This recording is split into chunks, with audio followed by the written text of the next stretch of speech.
Hello my dear students. Today we will continue chapter number 4, light energy. So first, plane mirror. A straight, highly polished, smooth and reflecting surface is known as a plane mirror.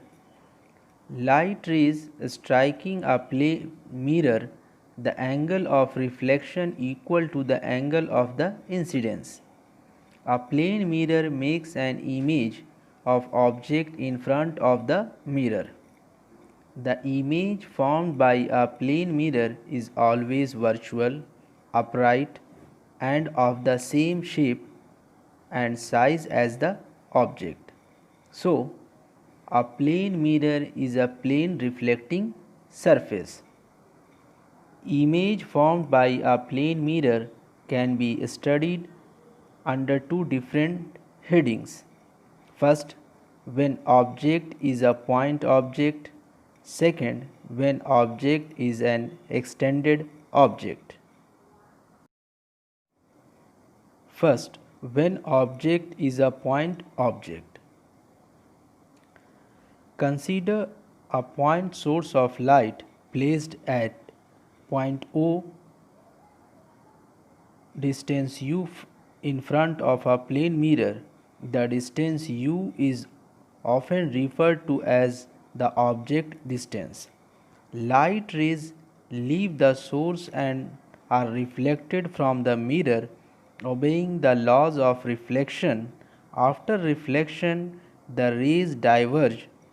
These diverging rays appear to viewer to come from a point I located behind the mirror. Point I is called the image of the object O. Images are formed at the point where rays of light actually intersect or at the point from where they appear to originate.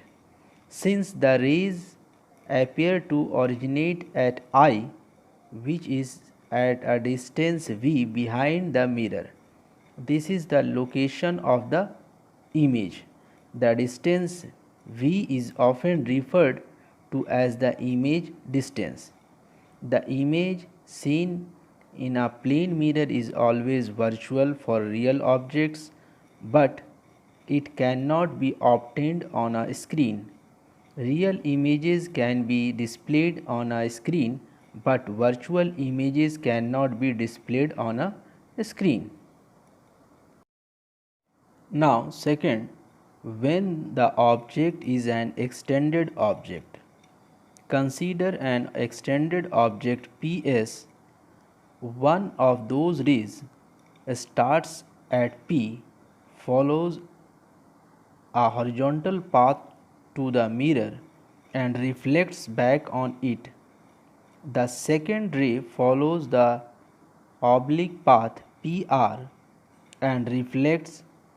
An observer to the left of the mirror would trace the two reflected rays back to the point from which they appear to have originated, that is, point P dash. Similarly, any ray that will originate from O will seem to come from I after reflection from the mirror. All rays between P and O will seem to come from points between P dash and I behind the mirror.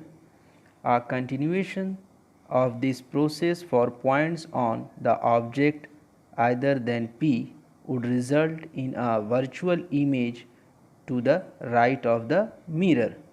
Hence, it can be concluded that the images found by an object in front of a plane mirror is as far behind the mirror as the object is in front of the mirror. It can also be shown with the help of geometry that the object height h is equal to the image height h dash. Now, lateral inversion. When an object is placed in front of a plane mirror, the right side of the object appears as the left side in its image. and the left side of the object appears as the right side in the image. This change of sides of an object and its mirror image is called lateral inversion. That is, in a plane mirror, the left and right sides are interchanged. For example, the right hand of a person appears as the left hand in the image formed by a plane mirror. Now, characteristics of the image formed by a plane mirror. First point, it forms a virtual image that is behind the mirror. Second, the image is laterally inverted, that is, the left and right sides are interchanged. Third, size of image is equal to size of object. Fourth, it forms an erect image. Fifth, the distance of the object from the plane mirror is the same as the distance of the image from the plane, that is u is equal to v. Now, uses of plane mirror. First, in looking glasses. Second, in the construction of periscopes. Third, as reflectors in solar cookers. Fourth, in showrooms. Now, speed of light. Light travels at a constant finite speed of about 3 into 10 to the power 8 meter per second. That is, the speed of light in vacuum or air is about 3 into 10 to the power 8 meter per second. Now, primary colors of light. If three colors of light can be mixed to produce white, they are called primary colors. The most common set of primary colors is red, green, and blue.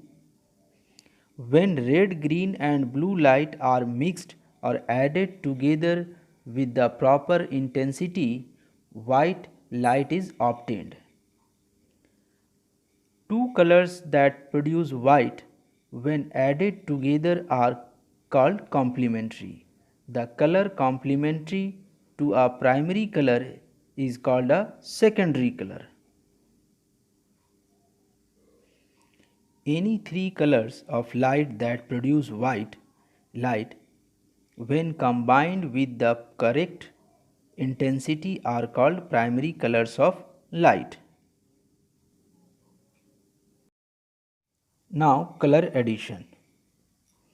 The following color equations and graphic, red light and green light add together to produce yellow light. Red light and blue light add together to produce magenta light. Green light and blue light add together to produce cyan light. And finally, red light and green light and blue light add together to produce white light. Yellow, magenta, and cyan are secondary colors of light, since they can be produced by the addition of equal intensities of two primary colors of light. Television screens and computer monitors are examples of systems that use additive colors. Television and computer monitors create color using the primary colors of light. Each pixel on a monitor screen starts out as black when the red, green, and blue phosphors of a pixel are illuminated simultaneously. That pixel becomes white. This phenomenon is called additive color. Thank you.